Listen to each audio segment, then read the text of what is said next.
Alright, I am filming on my phone because I left my laptop at home. So, week 8, recovering a sense of strength. This week was good. It was a good week. It was a really busy week. I've been working 10 straight days, covering for a coworker, which isn't ideal, but I'm making extra money this week, so in a way it kind of is. But yeah, I've been working 10 straight days. I actually did, that's a card that came with this journal. I got it as a gift. I actually did every day for my morning pages. Granted, I didn't get 3 pages every day, but I did them every day. I didn't skip any days this time, which I'm proud of myself for. The screen deprivation went well. I set a screen time limit on TikTok, Instagram, and Pinterest. The minimum you could do was like a minute a day. So I didn't go on Instagram or Pinterest at all this week. I slipped a couple of times with TikTok and hit the remind me in 15 minutes button, but it's way less than I have been. That app takes up way too much of my time, and you know, Fiona Apple says, no, I don't believe in the wasting of time, and I agree with that to an extent, but when it comes to TikTok, I could limit myself more, but it's fine. This week, recovering a sense of strength. There was one exercise in here that I couldn't do. Let me get to, sorry if you hear my client in the background, to what I underlined. Talked about like our failures and everything, and how it's really important to talk about them with someone that you trust and someone that's not going to discourage you, someone who's gonna understand. But she said, these lost chances often haunt us bitterly in later years. We will work more extensively later with our artistic U-turns, but for now, and this is what I underlined, just counting them as losses begins the process of healing them. She said that someone else said, in order to catch the ball, you have to want to catch the ball. That resonated with me.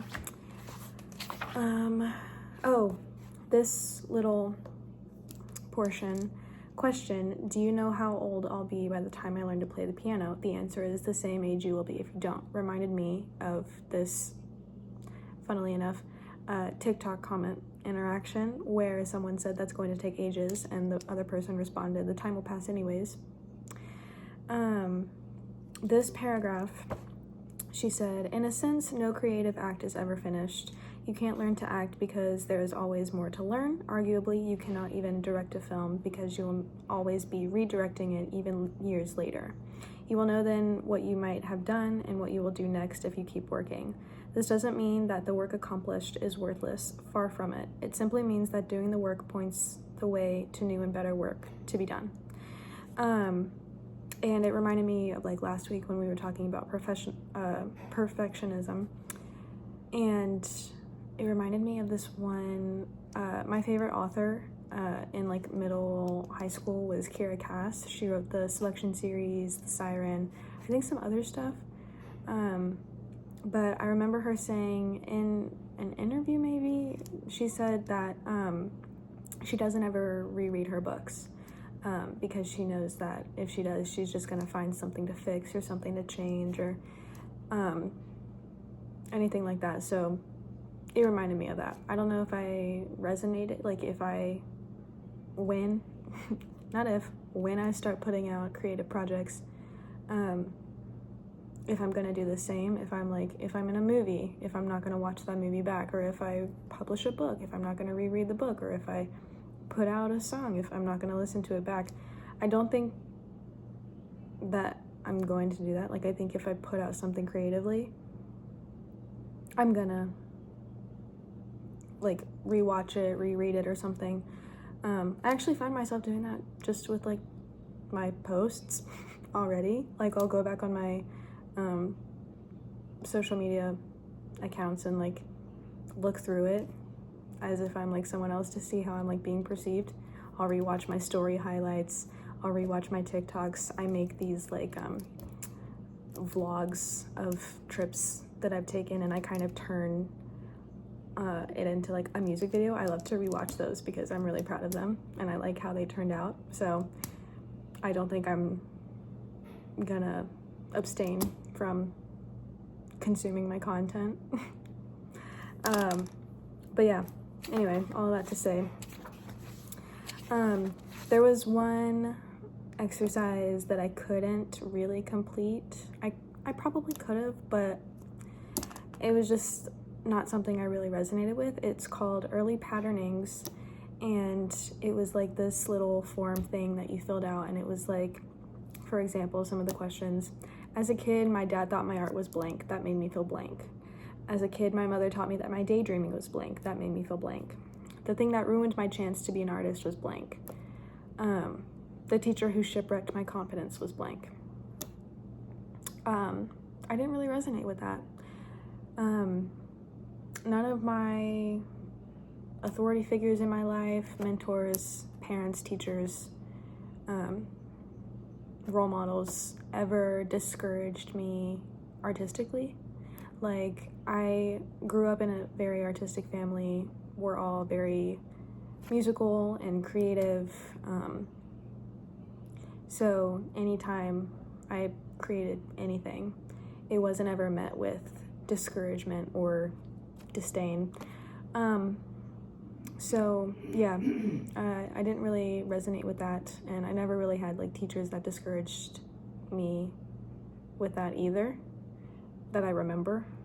And I think if I did, the fact that I don't remember it means that it didn't affect me.